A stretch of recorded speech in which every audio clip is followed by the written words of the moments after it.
My name is Arin Lindauer, and you're listening to A Life Without Struggle. I'm a wife, a mother of 2 wonderful children, a 2-time best-selling author, and a highly driven and successful entrepreneur. In my 17-plus year career as a mindset and health expert, I know what holds women back from a life you only dream about. Whether you're a CEO, a businesswoman, or executive, I started this podcast because I have been where you are, and I know you want and deserve more out of your life. I believe women are limitless. We just get lost along the way.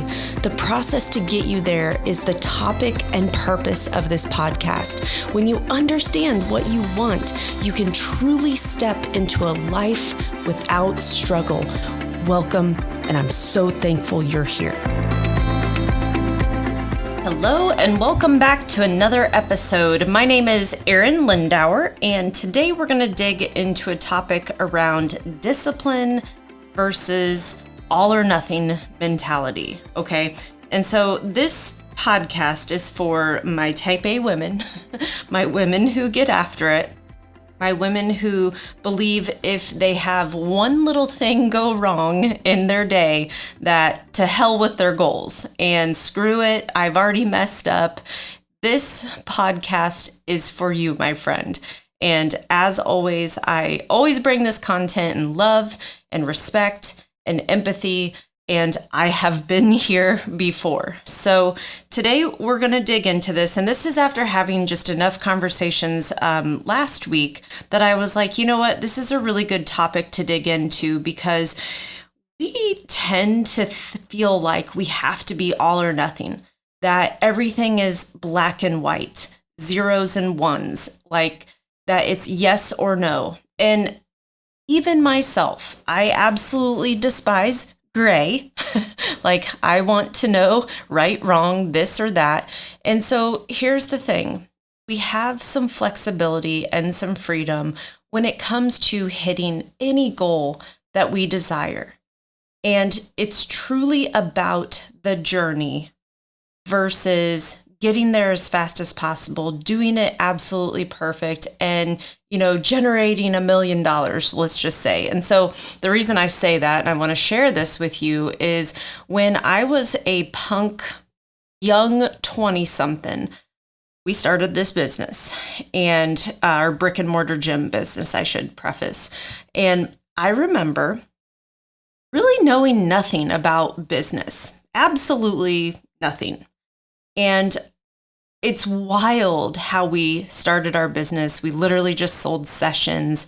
And, we quickly learned that, man, when you sell a 5-pack, 10-pack, 15-pack, it just made no sense.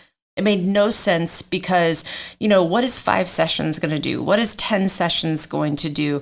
And we quickly evolved to a very, very different model in our gym. But put it this way, I knew nothing about how to run a business. And thankfully, we hired some really, really good coaches that really helped us understand the nuances of particularly a service-based business. But I say all this to say, I remember going to our very, very first it was like a mastermind, and we had won this opportunity to do this mastermind. And this was with all the top people in this coaching program. And this was like 2009, 2010.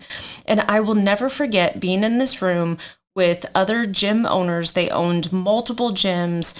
They had gyms across the US. They were doing figures that I had never even considered in my life. And we won the opportunity to be at this mastermind because we were the most improved. And I'm like, well, we must have been pretty bad. But anyways, no, we were the most improved, and it was really cool to be in this room. But man, talk about fish out of water. But I'm thankful, and I'm thankful to be able to reflect back on this, because I remember when we were standing up, so we all had to present our business, and I will never forget shaking like a leaf, just to get in front of the room and present our business, and then talk about the challenges that we perceived that we had, and then they would kind of dissect it and help us come up with solutions, and it was wild. Those were some of the best and most profound moments and pivotal moments in our business. And so I remember that the main guy, he was like, well, Arin, what's your goal? What's the goal? And I was like, I want to make $1 million. And I mean, he just sunk his head in his hands and was like, no, it's about the journey. Who are you becoming as a part of this journey? And so for a punk 20-something-year-old, that didn't equate. It didn't add up. I didn't understand. I just wanted to win. And that to me in my head was winning. What I'm able now, almost 20 years later, it's actually technically almost 16 years later to be exact, it's wild how much you can grow. It's wild how much you can learn. It's wild to understand what is important now. And what I completely missed, and I missed the point for several years, was it is about the journey. It is about who are you becoming. And if you want $1 million business, that's great, but you've got to become the person who has $1 million business. Just like when I coach women in weight loss and they say a certain number on the scale, they have to reflect back and they have to understand, if I desire to be, 135 pounds or 145 pounds, 150 pounds on the scale, who do I need to become in order to achieve those results? And so this message is truly about this. It is about the journey. And it's about showing up every single day, even when you don't feel like it. I know that there were several days in business when I didn't feel like getting up, training another session, calling another consult, calling another lead, running a different ad. And back then we did a ton of direct mail, and I always felt so goofy. And I would put together these different marketing campaigns, and I remember I would not hit send. I would get the email all written, and then I would just have to make Tony push send because I was like, oh my gosh, everybody's going to think I'm salesy or weird. And it's amazing the things that you overcome. Now I look at it like, man, I got to get this marketing out the door because this is an opportunity to absolutely change someone's life. Okay. And so I want you to consider this. Should you have a goal in weight loss, which is predominantly what I speak into, but again, there's so many parallels across all places of life, but we have to truly lean into, okay, who am I becoming as a part of this journey? What are the things that I have to do that get you just a little uncomfortable? Is it maybe doing that workout when you just don't feel like it, right? And I've shared this so many times with clients, with just acquaintances. I've put it in posts. I don't know if I ever am like, yep, let's go get a workout in. Woohoo! Honest to God, it is just so ingrained in me that it's just part of life. Monday, Wednesday, Friday, I lift. Tuesday, Thursday, Saturday, I walk. And on an occasion, I will throw a run in there. And then if I do anything on Sunday, it's typically just a bonus. Like this past Sunday, I actually did get a pretty decent walk in, and the kids, we actually got on a bike ride. So that was really fun, something different. But you have to show up and you have to have the discipline to do the things that you know to do. But I want to put a huge asterisk on this entire message.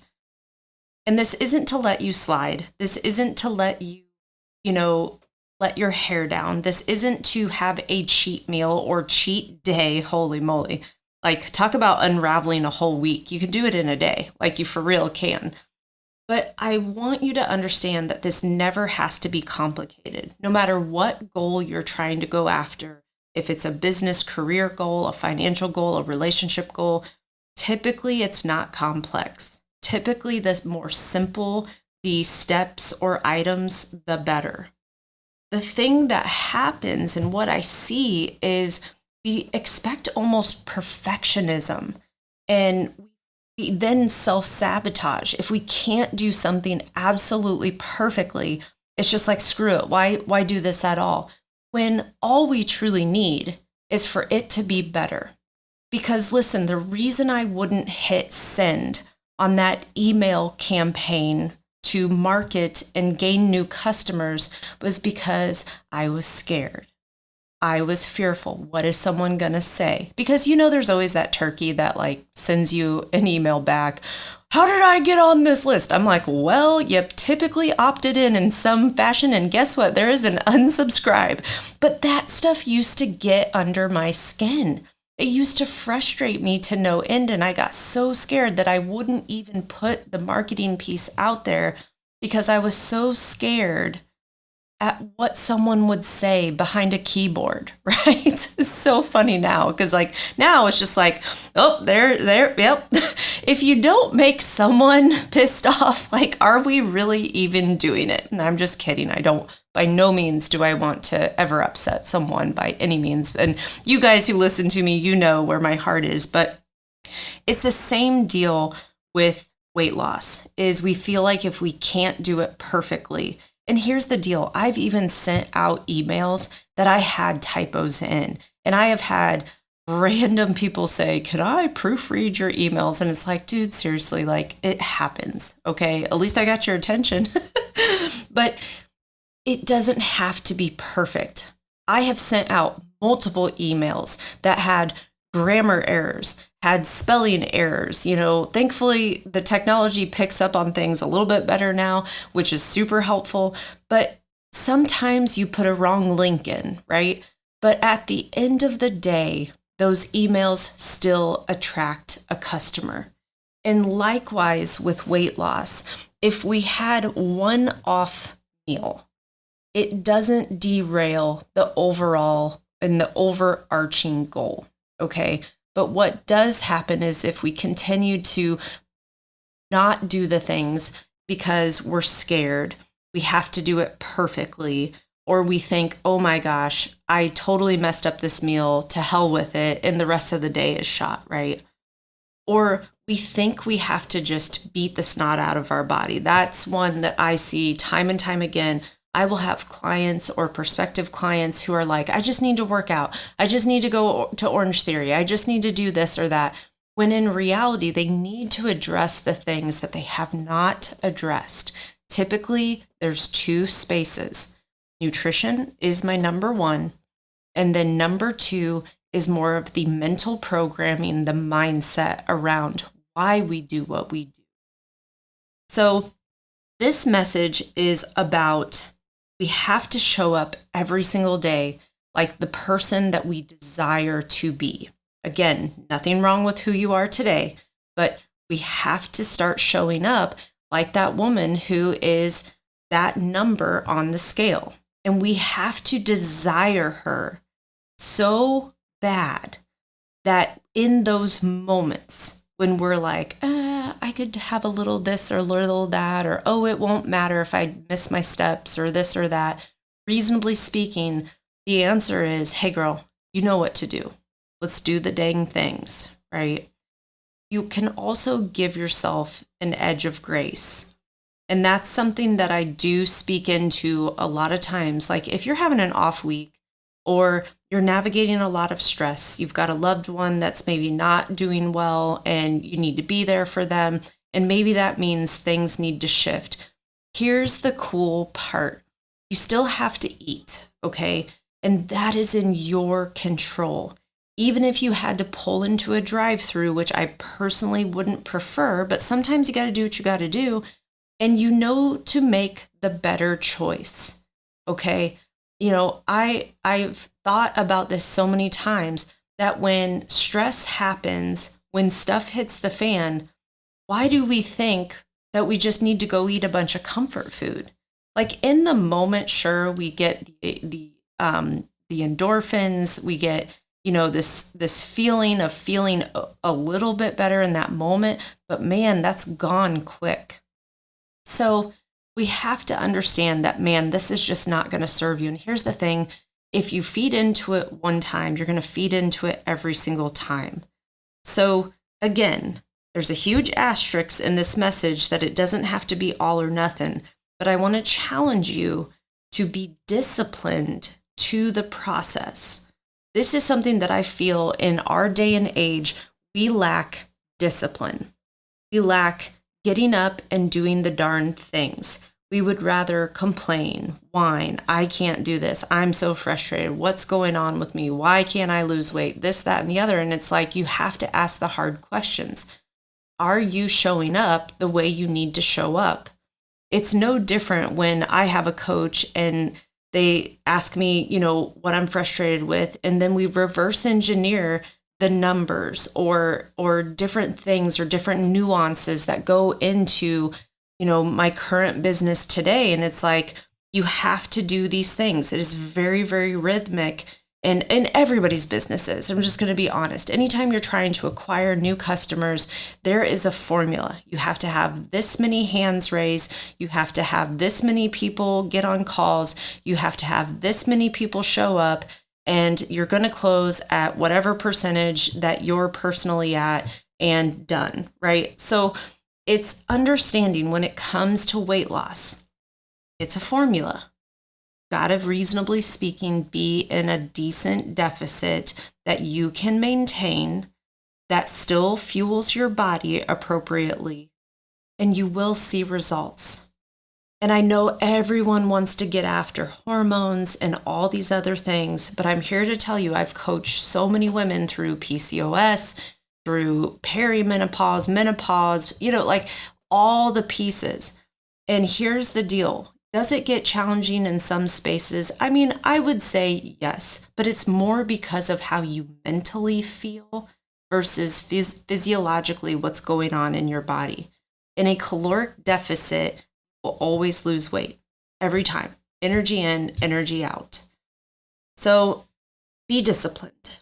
Understand who it is that you desire to be. And then every single day, no matter what's going on, stay relentlessly focused on what it is that you desire, that you want, because you are worth it. You do deserve it. You can have it. Most people don't get what they want in life because they're too worried about complaining about it, and they're not putting their head down and doing the mundane tasks that add up. I can tell you that time and time again. We used to have all kinds of different fitness business owners ask us, how come you're so successful? How come you've done this? How come you've done that? Like, man, I can't get past this. And they would overthink everything. They wouldn't run the marketing campaigns. They lowered their price or something, they just didn't believe in themselves. And I see this happen in weight loss too. It's like, well, I let myself go and, I've got this going on and that going on, and like they have different events and things that are going on, and I travel for work or this or that. And here's the deal. No matter what you've got going on in your life, it is worth the time and energy to focus on your health. This is the ultimate piece that should anything happen to you, you have to have your armor. And your armor is your body. Your body is this vessel, this temple. You've heard me talk about this multiple times. But if you take care of you, everything else in life becomes so much easier. You're not worried about this or that ailment. Or if something does come at you, guess what? You're going to give it a better chance by being in better health. And I know that personally from a very traumatic birth that I went through, that had I not had my lean tissue and strength and endurance, I probably wouldn't be sitting here today. And that's exactly what the doctors told me face to face. So use that to really motivate and drive you, okay? And here's the deal. I don't need you to be motivated all day, every day. Some days, yes, I do want you to be motivated, right? Maybe you listen to this podcast, you get fired up, right? And get after life. But here's the deal. It wears off super duper quick. So this is where I want you to focus 100% on the disciplined behaviors. What are the things that you need to do every single day that will add up to a lifetime of success? Don't fall victim to the instant gratification. Don't fall victim to that inner voice, that inner critic that says, this is taking too long. This is too hard. I can't do this. You got to shut her up quicker than life. And you got to get focused in on what it is you want, what it is that you desire, and know that in a matter of time and stacking enough days, enough weeks, enough months, you're going to be there. You're going to be there pretty darn quick. And that's what's so interesting to me is most women could be there in like half the time. But here's the deal. We have to learn. So coming back full circle when I shared about my mentor saying, it's more about the journey, and it's really not about hitting $1 million, right? And I will tell you all day, every day, it is about the journey. It's the person you become as a part of this process. It's the person that learns and grows. See, and that's the biggest thing there is if we don't learn, that's when we fail. Okay. So anytime you're presented a challenge, something is frustrating, you got to step back and objectively look at it. And here's the deal. I get it. Like we have a tremendous amount of pressure and stress currently right now, and it feels completely overwhelming. But that's not going to serve me if that's the space that I sit in all day, every day. Instead, I choose to do the things. And that's what keeps my head level is all you got to do is just stay relentlessly focused on showing up every day as the person you desire to become. I hope you will take on this challenge. I know you do this. You just have to be disciplined and forget this all or nothing mentality. Forget being perfect. And you just focus on doing the things you need to do every single day, and you will win. Will win. There's no way that you won't. Okay? But you can't keep sabotaging. You can't keep starting over every single Monday. You got to be a little bit better every single day. A little bit. All right, ladies, go get them.